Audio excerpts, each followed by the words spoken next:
saya ada orang bertanya, kok saya ada orang bertanya? Ini menunjukkan bahwa tidak ada yang bertanya. Enggak, ini serius guys. Ada orang bertanya kepada saya, gimana caranya supaya kita ini nggak malas sholat? Hah? Kok gimana caranya supaya nggak malas sholat? Berarti kamu ini lebih parah daripada iblis dong. Kok bisa gitu? Iblis itu hanya nggak mau sujud ke Nabi Adam. Kamu nggak mau sujud kepada yang menciptakan kamu, yaitu adalah Allah. Berarti kira-kira lebih parah kamu apa iblis? Kamu dong. Masa malas-malesan untuk sujud kepada Allah? Kalau kamu tipe orang yang males-malesan untuk melaksanakan sholat, berarti kamu satu di antara tiga. Rufi'al qalamu an thalath. Allah mengangkat kewajiban untuk 3 orang, yaitu adalah yang pertama, anis sabi hatta yahtalim.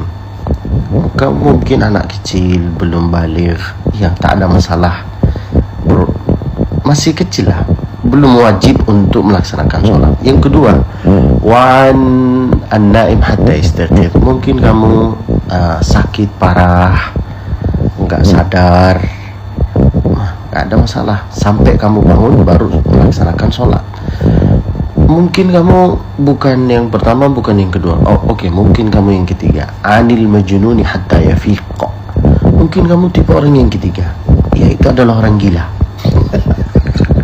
Jadi kalau kamu ini malas sholat, mungkin satu di antara 3.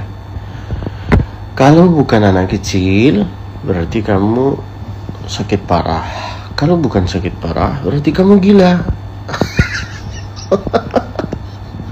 Jadi tidak ada alasan untuk saya ini malas sholat, saya ini. Khususan laki-laki. Mengapa laki-laki?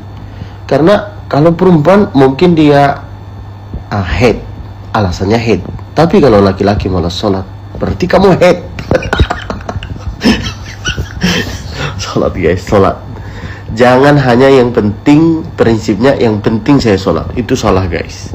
Kita itu harus makin bagus amalnya kita, yaitu adalah prinsipnya harus sholat itu penting. Emang beda banget dong. Yang pertama, yang prinsipnya yang penting sholat guys, itu sholatnya main-main. Allahu Akbar, alhamdulillah rabbil alamin, amin. Itu main guys, itu bukan sholat. Yang prinsipnya sholat itu penting, itu persis seperti sholatnya Nabi. Kaifa kana sifatuhu sallallahu alaihi wasallam fi shalah. Bagaimana Nabi sallallahu alaihi wasallam sholat? Nabi kalau sholat guys, kana yaqra'u ayatan ba'da ayah. Nabi itu membaca ayat demi ayat. Alhamdulillahi rabbil alamin. Allah jawab, hamidani abdi, hamba ini bersyukur kepada aku. Ar-Rahmanir Rahim, dia memuji aku. Maliki yaumiddin, dia minta pertolongan kepada aku. Makanya disitulah turun ketenangan, kebahagiaan. Makanya Nabi itu berkata kepada Bilal, arihna biha ya Bilal, arihna biha. Dengan sholat ini kita bisa mendapat ketenangan, kebahagiaan. Jadi kita itu nggak terlalu gila untuk mengejar. Coba ya, dari hari ini kita itu harus ada perubahan.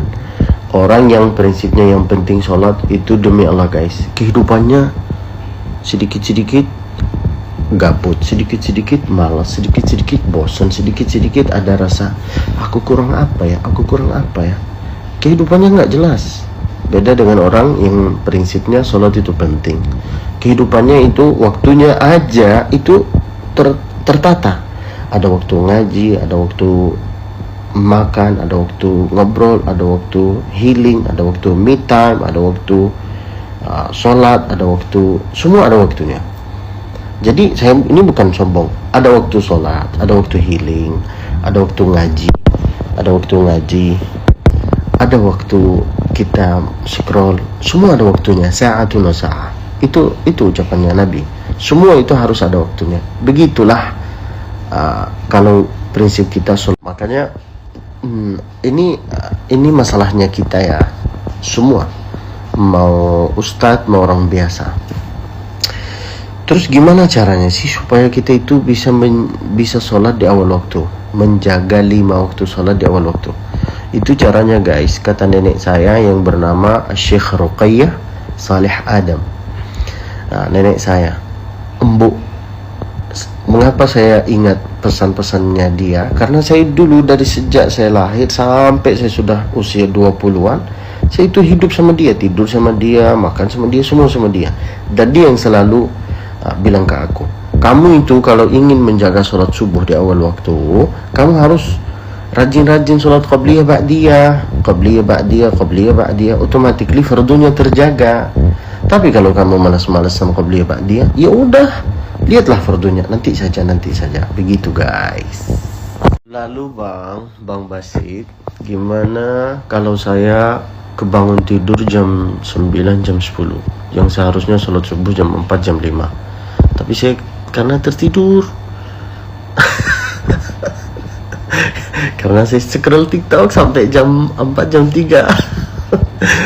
Kata Nabi SAW, falyusalliha idza dzakaraha. Engkau bangun jam 10, bangun jam 9, ingat sholat, langsung laksanakan. Falyusalliha idza dzakaraha. Nah, begitu guys.